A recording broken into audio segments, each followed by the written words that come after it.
Get 15% off the Fullest entire product line with code TheFullestPodcast at checkout. One of the main ingredients in our product line, saffron, has been proven over and over again in clinical double-blind placebo trials to be an effective form of treatment for depression, anxiety, and ADHD. Saffron has been used by many cultures for thousands of years for these purposes, and now the research is here to finally back it up, proving that plant medicines and ancient healing practices can actually be an effective alternative to pharmaceuticals. From caffeine-free latte powders to saffron baths and capsules, there's something for any modern woman looking for ancient healing. Again, that's code TheFullestPodcast at checkout for 15% off. I hope you enjoy your new daily saffron ritual.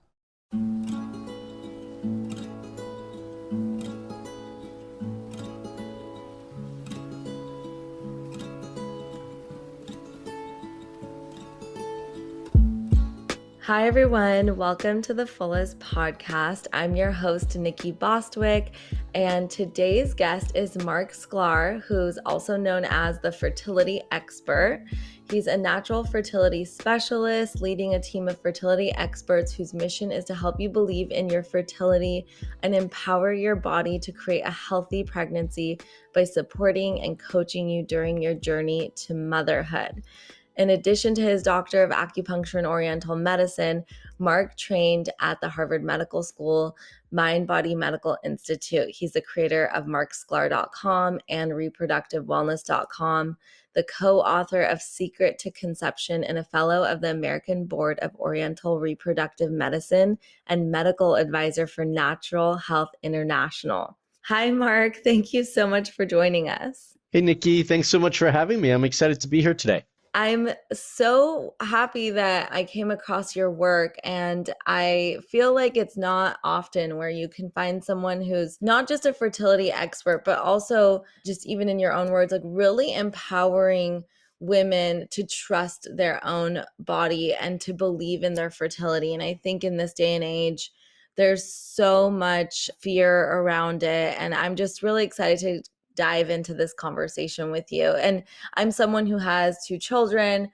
I didn't struggle with fertility issues, but I did have stuff with my cycle before because of my Hashimoto's early on. But you know, I don't know. I think just lifestyle and nutrition is so important. And also just, I know you have so many different things that you recommend that are all on the same page as what we love, including steaming and castor oil packs. So I'm so excited to dive in, but I guess the first thing I want to ask you is how you found yourself in this line of work.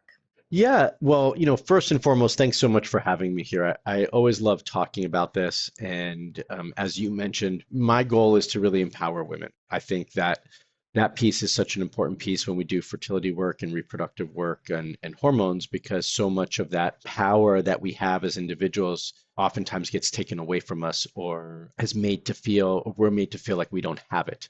So that's a big part of what I like to work on and support. But for me, it all started many years ago, over 20 years ago. I want to say 21 years now, if I do the math right.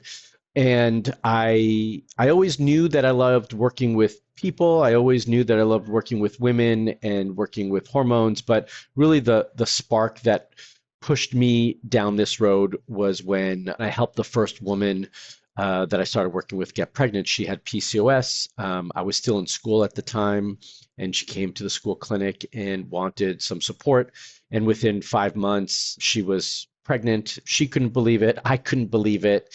And she was able to have her little girl, who she named Faith.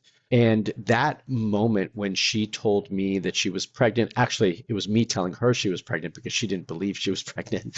But that moment when I was able to be part of that process, that special moment with her and her family, and help them grow their family and have children, that really just moved me. It changed my life. And I often joke that as much as I helped her grow her family, and I'm sure I was, a big factor in that process for her, like to her, that was a big deal. I think the way she impacted me in my life was a much bigger deal because it changed the course of my career and allows me then and now to impact so many other couples and women's in their lives and in their journey to have children. And to me, that's much, that's a much bigger impact than me helping her have children. So she allowed me to help so many others in the world. And that's really the spark that pushed me in this direction, and got me to say that this is what I want to do, because there's nothing more amazing and special and powerful than when you get that phone call or email that says, we're pregnant, and to be a little part of that process for all the couples that we support and work with, to me is really special. What a beautiful story. I love that so much, and what an impact that you both made on each other. Yeah. So, what inspired you to go the like acupuncture and Oriental medicine route? Did you have a background and an interest in natural medicine early on? I know you went to Harvard and studied there, and I'm just curious why you chose that path. Yeah, so my undergraduate university was University of Florida, and when I started there, I was pre-med. And I liked the work that I was doing, but there was something that was off and I just couldn't put my finger on it. And it just there was something that told me this wasn't for me at that moment in time.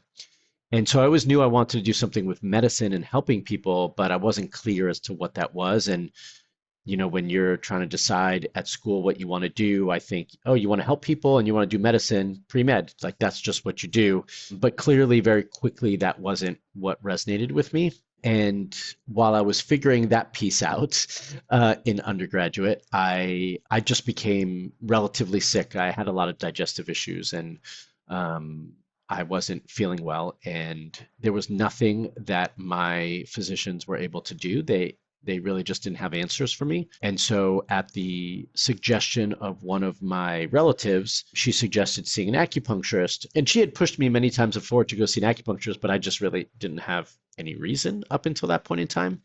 And so, the only thing that really started to make a shift where I started to feel better and my digestive system wasn't kind of bogging me down every day was acupuncture. And so, I never thought that I would go into that as a career, but after I graduated undergraduate and I knew I had to go back to school for something, because I ended up graduating with a degree in comparative religion, and that's a long story that I won't bore anybody with. But I love it. but I knew that I needed to do something else. It wasn't what I was going to do long term. And so my acupuncturist at the time had suggested, well, why don't you look at going to Chinese medicine school? And I said, oh, that's an interesting idea. It was really impactful for me. I thought that was a good suggestion. It's just nothing that I ever thought of. And I did like medicine, and I knew that I wanted to help people. So I thought it was a great suggestion. And I said, well, what's the worst thing that's going to happen? I'm going to go to school, and if I don't like it, I'll give it 6 months or a year. If I don't like it, then I'll move on to something else. It's not the first time I've changed my mind, and I never looked back. It was the best decision I ever made, and it was just a wonderful thing to do. And I fell in love with the medicine and how impactful it could be. But I've taken that in such a different direction as I've practiced, because I have a really fond admiration for conventional medicine or Western medicine, whatever terminology you want to use for that. I just find that it's too rigid, and that if we can start to integrate Western medicine and Chinese medicine, and I also practice functional medicine, that I think we really start to support individuals in the most comprehensive way possible, and they get the best of all the different types of medicines that we can offer them, for them to get the best results, to function optimally, and hopefully the fastest results. And so, where I moved away from conventional medicine for my own personal health many, many years ago, and it wasn't something that I wanted to do professionally. It's something that I have a lot of respect for, and if it's done the right way, and if we can blend it the right way with, all the other things that we do. So I think all the medicines that we have a place and need to be respected, as long as we can integrate them for each individual based on their needs in the right way. That's a really beautiful philosophy. I'm super radical, so I'm always like I respect Western medicine too, but then I'm like they're indoctrinating people in the colleges and they're not able to really think for themselves. themselves, and like I just like go down this rabbit hole. But then I also respect it so much because I say this almost in like every podcast episode, but my children have what's called MCAD, which is a really rare genetic condition that they were born with, that my husband and I are Hmm. carriers. So, anyways, like I wouldn't have known that were it not for the newborn screening. And I'm like one of those people that's like opt out of everything. Don't touch my child. Less is more. I don't want anything to do with it. But, I also am so grateful that Western medicine was the reason why we were able to find out about that and manage it like naturally. So, but I'm very radical. So I'm like, no, so I am really curious about learning about your natural fertility method because I'm curious about your thoughts on IVF and IUI. And I'm like that person that's like, okay, if your body's not functioning like properly, what's going on? Like, let's not go to the extreme yet. Let's take the time to like look at what's going on. But I also know a few of my friends that have had incredible holistic lifestyles and they're really committed to their health, and they've kind of gone down that route as a last resort, which I also appreciate because they understood their body and they made that decision for themselves, and everyone should be empowered to make the right choice for them. But I'm curious what your thoughts are on it because I also have heard that IVF can cause cancer, and I don't think that that's shared a lot. And I don't know, again, like I don't really know, this isn't my forte, so I want to learn from the expert. Is that true? And what's your approach to natural fertility? So many good questions and thoughts and everything you just said here. So hopefully I can remember all of it to comment on all of it. But if I don't, just Yeah. bring me back full I, circle and we'll get to it. But look, I think I don't think you're incorrect when you say, the medical system and the medical schools are indoctrinating doctors to not think for themselves. I don't think there's anything inaccurate with that statement. But I also think that's important for the type of medicine that conventional medicine offers, right? Like there's a process to everything. It's very algorithmic, and you've got to think through those things to get to a point. And maybe if they didn't think through those things, you wouldn't have found the genetic issues that your children have, and maybe my kids have had issues, as being kids, and all kids do, and maybe those things wouldn't have been found without those logical reasoning and algorithms that are there and in place. So I do think some of that needs to be there in the Western medical system. I think it would be nice if they were also taught after that to think for themselves and start to integrate some different things so that we can have a more comprehensive approach to patient care.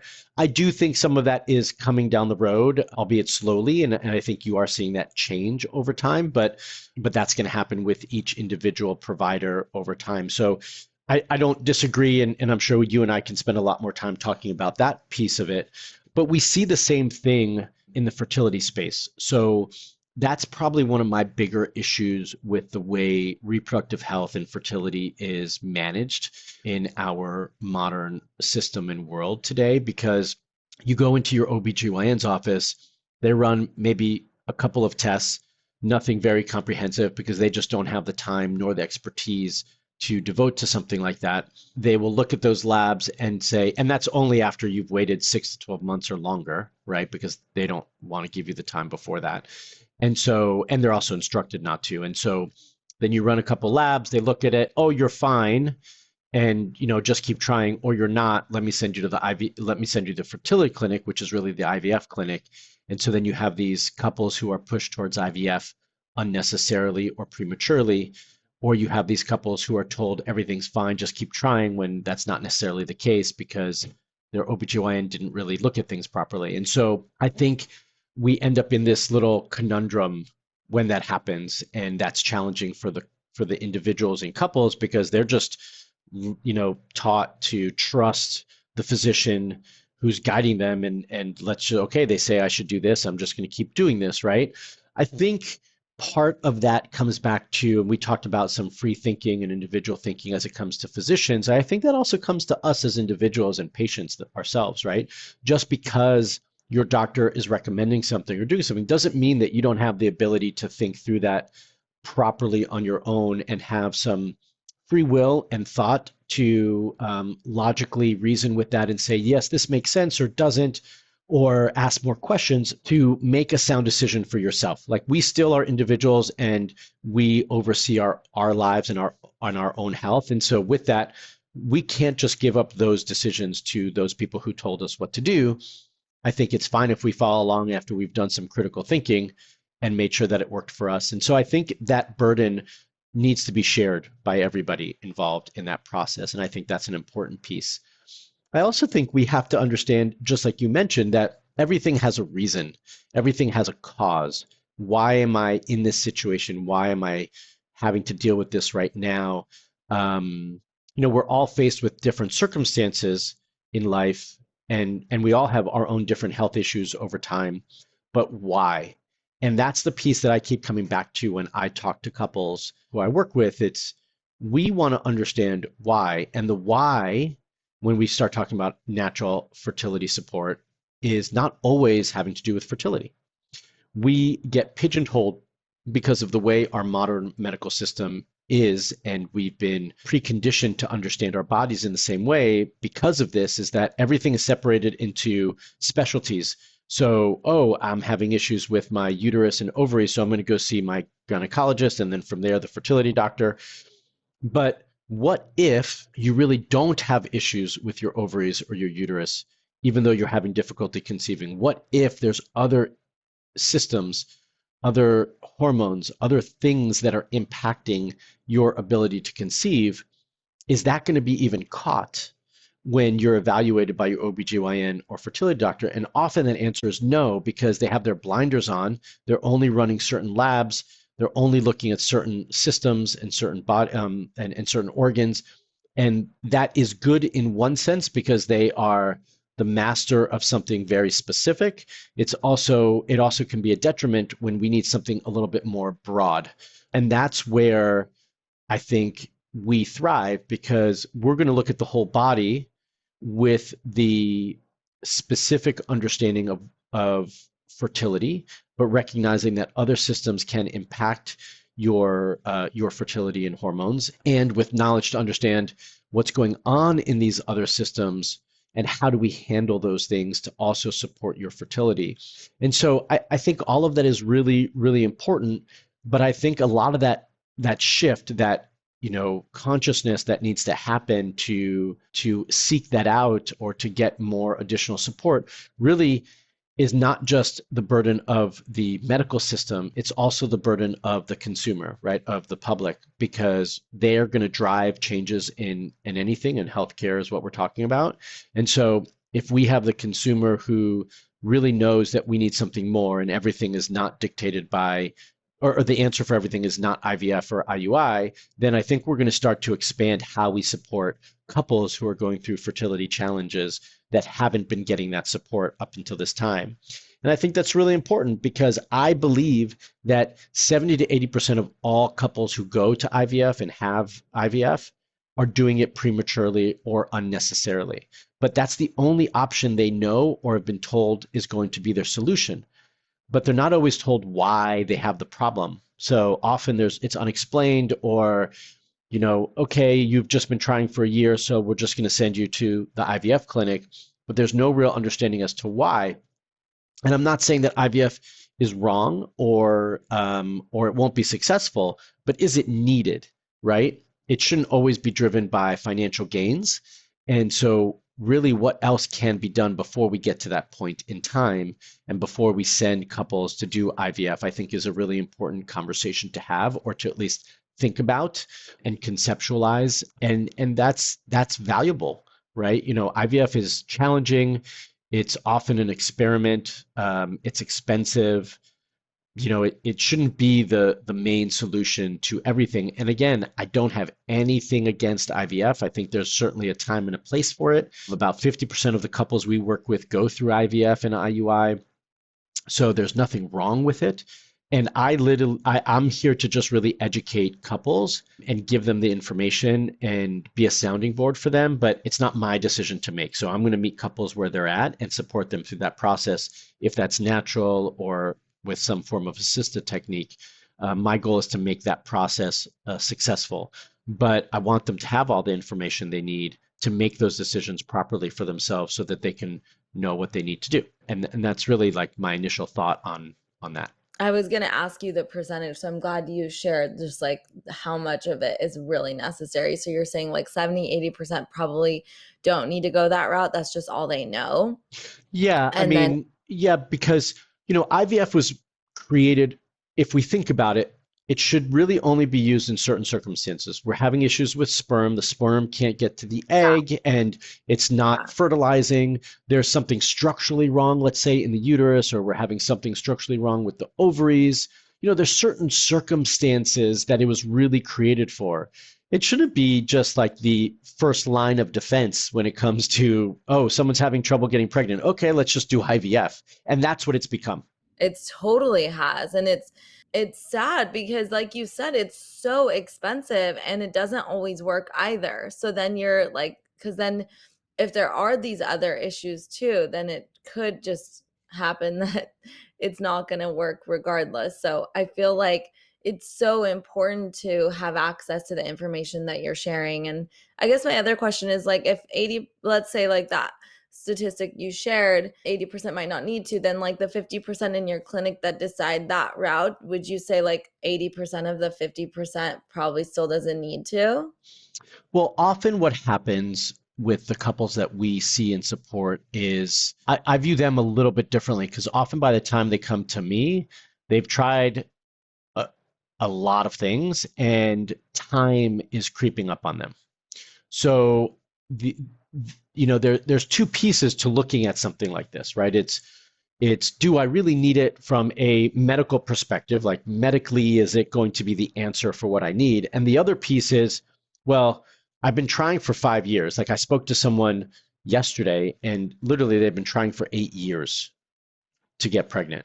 So, Well, um, if she's been trying for 8 years and they've done a bunch of different things, like is it time for them to go to IVF, right? Like how long do you wait before you make that decision? And so that's the other piece that's really hard to quantify. It's I've been trying for X amount of time. We want X amount of children. I don't want to be pregnant when I'm X age, or I don't want to have, have children at this age when I'm this age. And so at some point we've got to try something different. And so I don't it's not my place to judge, and I don't criticize in any way. I think those decisions are, and those variables and factors are real factors that need to be considered when we're making these decisions and trying to decide if we're going to do IVF or whatever else we're going to do, and when do we go about doing that. So we all have our own time frame. We all have, these variables that creep in that, impact our decision making. So yeah, I mean, I could say that about that 50% of the couples that are going through IVF in our population, we could say yes, it's the same thing for them. But I view that population a little bit differently for that reason. yeah, that makes sense. And age does make a huge difference, especially when you're not just trying to conceive one child, but you want to have multiple children as well. So it does. Absolutely. Yeah. I would like to know a few things. Like Okay. what things, I mean, let's just take like our current situation for example. I this in terms of things that impact fertility, right? It's my belief that like we again, like the Western medical model is treating the body in term not like holistically, so we're targeting different things. So when you're going through having any sort of challenge that you're dealing with from yes, like maybe a disorder, or for me, for example, like I had Hashimoto's.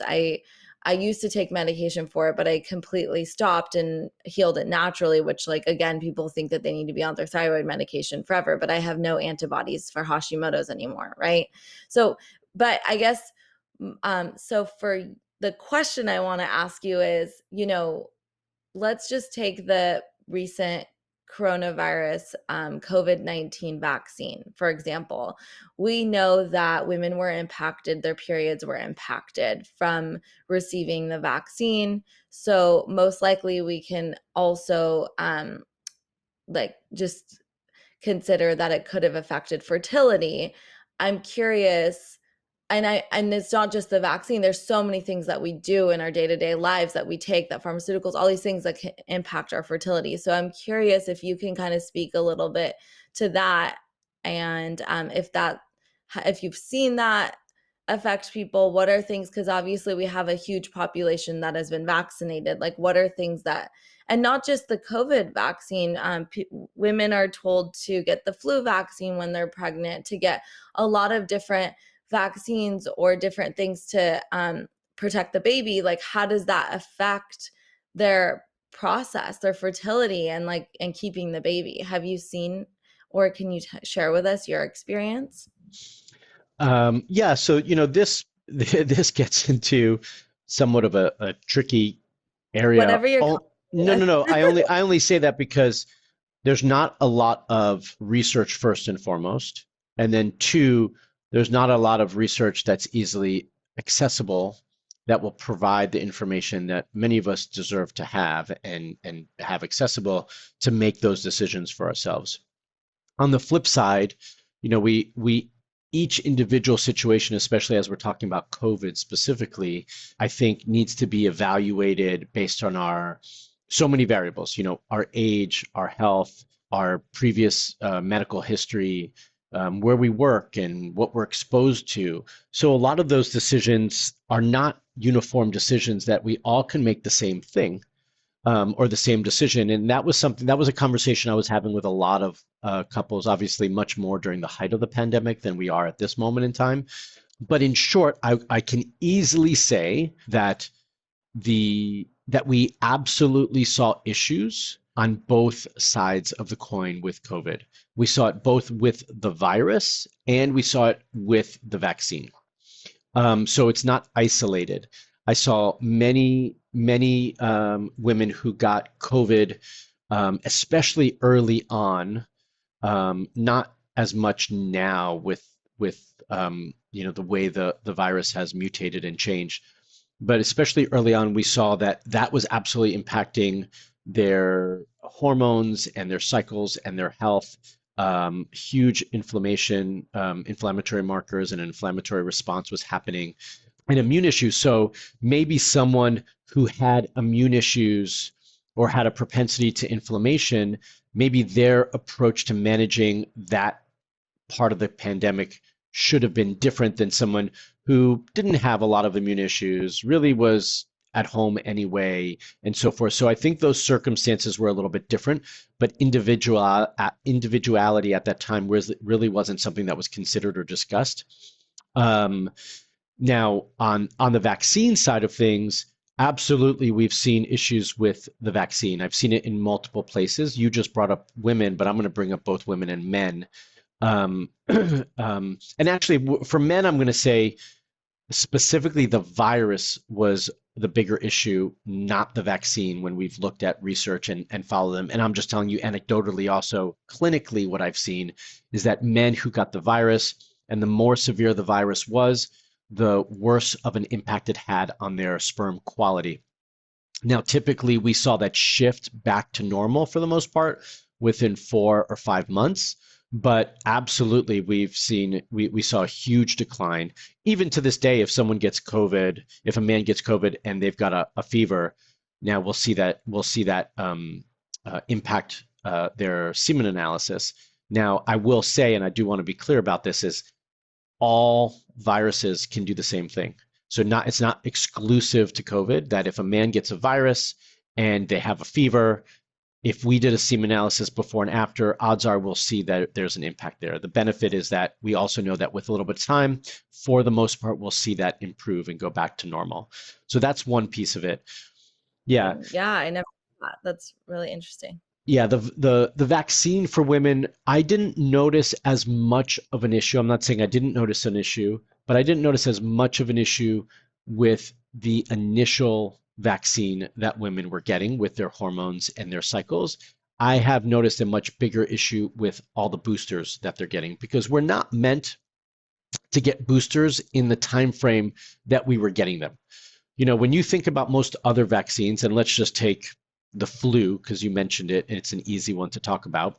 When you talk about the flu, it's not like you get the flu vaccine in January and then you get a booster in March and then you get another booster in September for the flu vaccine. Like those who decide to get the flu vaccine, they get one a year, okay, for the most part.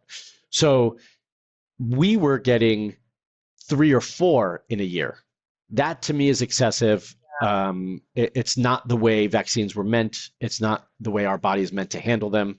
And I think we were all just acting off of fear and not off of logic and medicine. That's my first thought there. Secondly, we did see an impact with those people who were getting the boosters. And I think it's for that very reason. I saw hormone levels dramatically shift. I saw ovulation stop. I saw cycles get skipped. These things were a concern.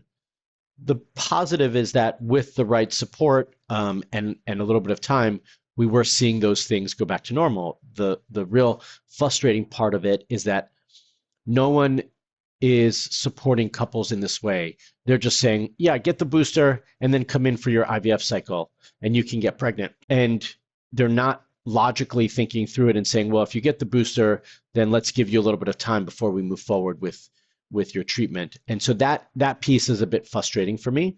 But yeah, I mean, I think again, we can't make all decisions off of fear.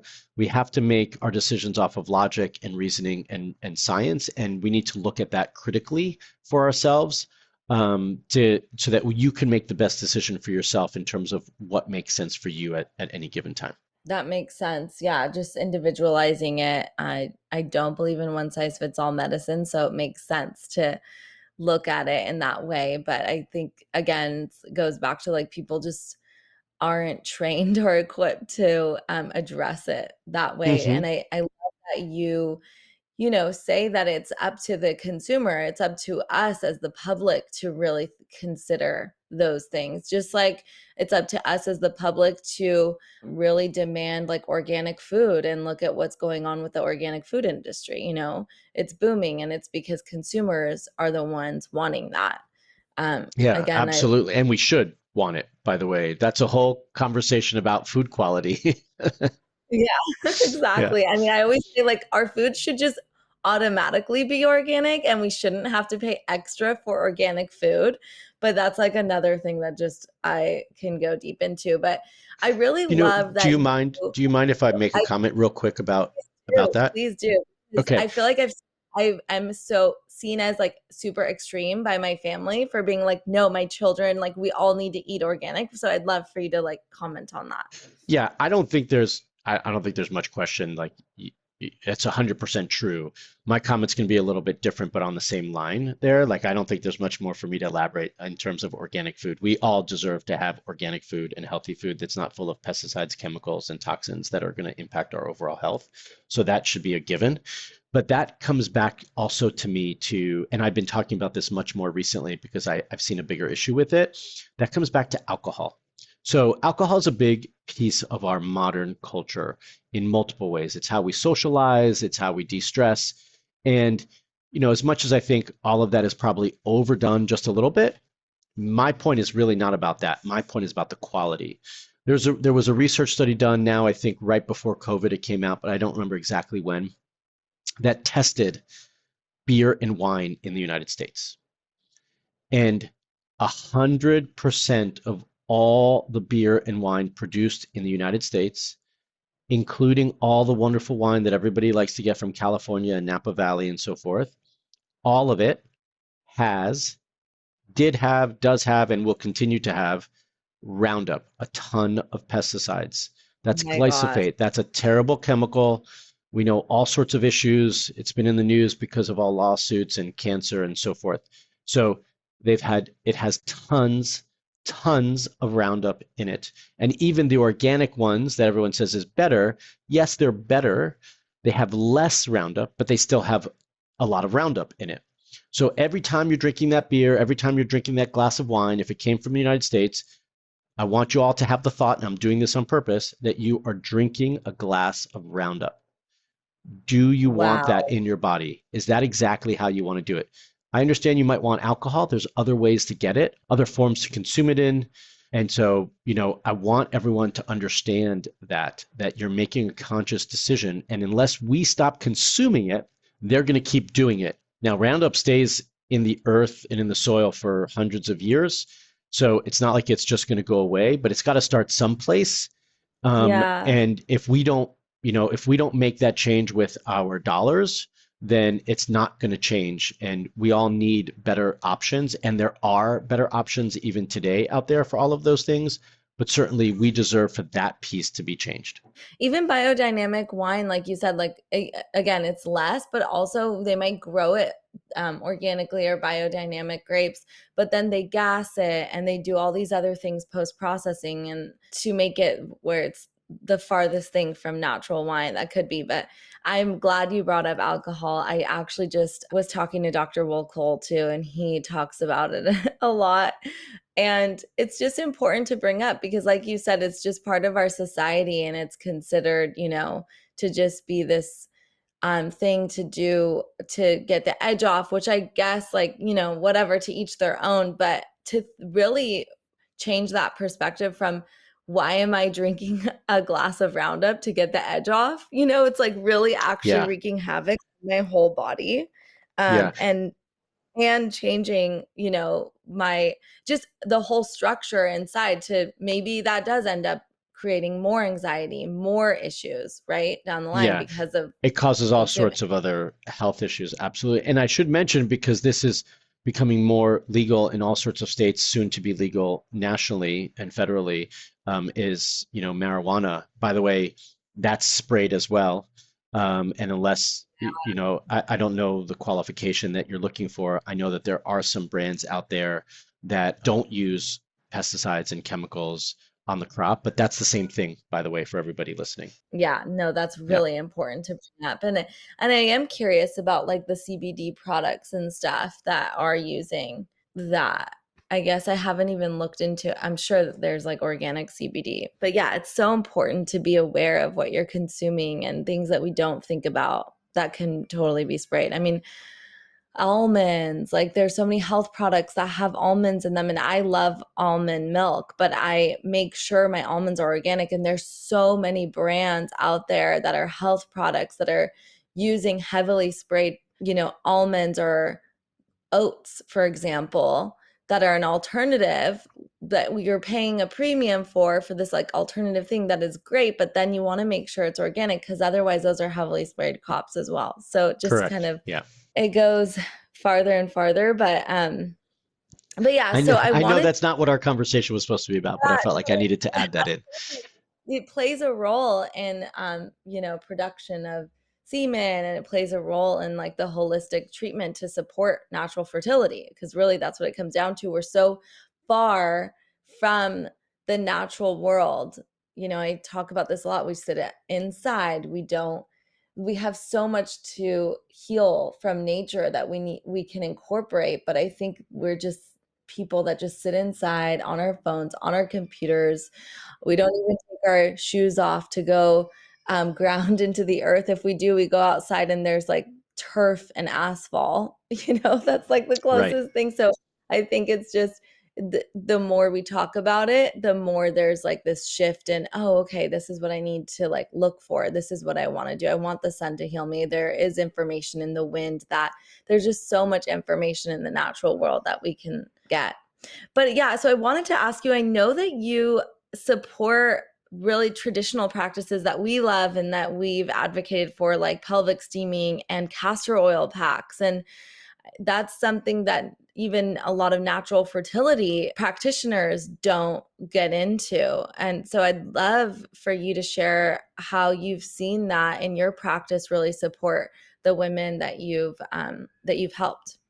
Yeah, I mean, both of those two therapies, I often refer to them as home therapies because they're things that we individually can do at home to support our health. And that's part of, I believe, being more empowered because it's something you can do to support your reproductive organs. But both of those have been used traditionally in cultures for hundreds, if not thousands of years. And there's a reason that they have been. Castor oil has been used for many, many reasons and many health benefits over those different cultures. And it helps to increase circulation, helps to break up obstructions and masses, helps for things to move more properly. Sometimes you'll hear about it as like a natural laxative or to help with constipation. I love it as a detoxifier over the liver and uterus, but also if someone has endometriosis, fibroids, cysts, things of that nature, it's something that I often recommend. And so that to me is a big piece to add in and utilize. And also the same thing, you call it pelvic steaming, I call it vaginal steaming. I think we're talking about the same thing. But the herbs, one, you can use different herbs for different things, but the herbs in general are meant to kind of revitalize the vaginal area, the cervical canal, the uterus and the cervix, can help with healing. To me, this is like self-care. This is all part of self-care and was something that was normally done traditionally after a woman was done menstruating. They would do, like a session of steaming to help make sure that everything was out and clean and ready to go for the upcoming cycle. And that to me is something that we all can do in the right way. I love recommending it in the right circumstances. And it's something that, maybe recently I haven't talked about a lot, but I do recommend when I work with couples in certain circumstances. Yeah, we recently launched a product and we call it pelvic steaming because I also realized that It's a men nice can do it's a it. nice phrase. Nice phrase, but also men can do it too. Yes, they But can. yeah, it's just, Yeah. something that I believe that every woman should have in their arsenal, regardless of, if they're trying to work on fertility. There's so many other things that we want to support, even menopause, just hormone balance, all that. So I agree with you. I became so passionate about it. I looked into becoming a certified peri-steam hydrotherapist as well because Beautiful. I think is so important to we have this product now and I want to be able to share it and speak to it more, and I was really excited to hear that you had promoted that for your patients as well. I want to kind of just like, we have a few minutes left and I wanted to ask you what you wish more people knew about fertility and like as they go on to consider it, because my path was pretty simple. My husband and I have been together since high school. So I never thought about, oh, okay, I really want to have a kid, but I first need to find someone who I want to spend the rest of my life with. And at this point, I think a lot of women are, considering freezing their eggs and if they don't have the right partner. And there's just so many things that I think you get to this age and then you realize, oh gosh, like what am I supposed to do? And I think that we can start supporting our fertility and our hormones early on. And as parents who, I think like the lifestyle, like holistic community has really grown. And now millennials who are interested in this are having children. And we're thinking about how do we support our daughters on this journey from the get-go to learn more about their bodies. And what are the things that we can support them in considering early on, not to put a lot of pressure on them, but so that we don't end up finding ourselves in this situation later on. So I'm just curious, like, what are the things that you wish people knew more about early on, what they taught their children about, and what it is if someone's actively looking to support their fertility because they're actively looking to get pregnant in the next year, what you recommend? Yeah, there's a lot there, and I love this question. I think it's really important. I think first and foremost, it starts with better education. You're not going to get better reproductive education, sex education in the schools. It's just not going to happen. So it has to happen at home. We have to educate our children so that they're not scared, so that they understand and they have real informed knowledge that is factual. And by that I mean when we were all kids, we were led to believe that if, you basically looked at your boyfriend or girlfriend, touch them, you're going to get pregnant. Like, God forbid you had fun with them and you weren't worried that, oh my God, I'm going to get pregnant or I'm going to get someone pregnant. we know as we get older that that's not the case, that you ovulate at a certain time and you have a small window of time that you can conceive. Now, I understand why we say this to kids because we don't want them going out, like rabbits. But on the flip side, it changed their thought process. The thought process of all these individuals is that, oh, when I stop birth control or when I want to have children, I can just get pregnant easily. So I'll just wait till whatever age and it won't be a problem. Well, that's not a factual statement. I mean, first and foremost, at most or at best, we have a 25 to 30% chance of conceiving when we're in our early 20s. That's the best it's ever going to be. So, we need to better educate them, and it shouldn't be based off of fear. Okay, that's first and foremost. And secondly, the answer is not birth control for every female issue, hormonal issue. It's just not. How about we take some responsibility, we make some changes to lifestyle and diet and whatever else, and we support them with some other natural means so that they're not on all these synthetic hormones, which have potentially some long-term issues and effects. That's second. So for me, it comes back to better education. Secondly, it's also starting sooner. You know, if you know that you want to have children in a year's time or 2 years' time, or once you're finished, getting married, then how about we be proactive before that to make sure everything is in order so that way when you want to, it's a much easier process. Or that if you know you have hormonal issues and you've been dealing with those for quite some time, maybe we for sure need to be more proactive before we want to have children. And then it's asking questions, like just not just going along and just trusting. It's being informed, asking questions so that you can make the best decisions for yourself. There's so much having to do with perspective. If you ask, and that's why I think we need to ask different individuals, different healthcare providers from different specialties or different modes of treatment, because you ask an OBGYN who's trained one way, they're going to give you one answer. You ask a natural fertility expert the same question, they're going to give you potentially a different answer. And then at least you're informed by those responses that you get so that you could make the best decision for yourself. So getting multiple opinions and having different perspectives on that. And last but not least, believe in yourself, believe in your body's ability to achieve the goals that it wants to achieve, that it was created to achieve. Like we were all created to have children. So we need to restore that belief in ourselves so that way we can trust our bodies and know that if we give it what it needs, that it will provide for us what we're asking it to do.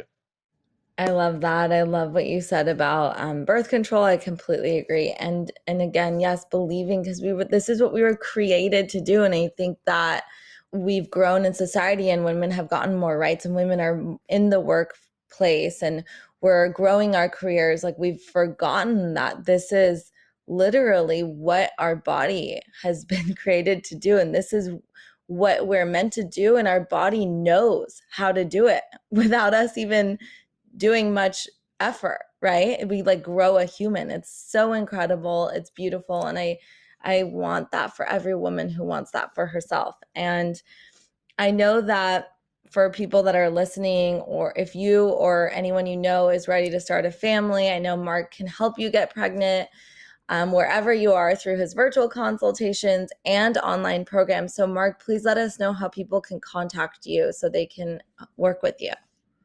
Yeah, so simply my website is marcsklar.com. That's Marc with a C. I think the best way for people to learn more about me and see how I think and work is through my YouTube channel, which is Fertility TV. I put out a new episode every week, and then we usually provide all of our links in the show notes and the description there on each episode. You can also find me on Instagram or Facebook as The Fertility Expert, and a little bit, but not too much just yet on TikTok. But those are the main ways you can find me. It's exciting. Yeah, TikTok is a growing platform that we're Yeah. kind of wrapping our heads over, but I'm sure you have such incredible content to share. And I appreciate you coming on our podcast. I'm excited to continue our relationship. And I just wanted to say thank you for taking the time to be with us today. Thanks so much, Nikki, for having me. I enjoyed our conversation.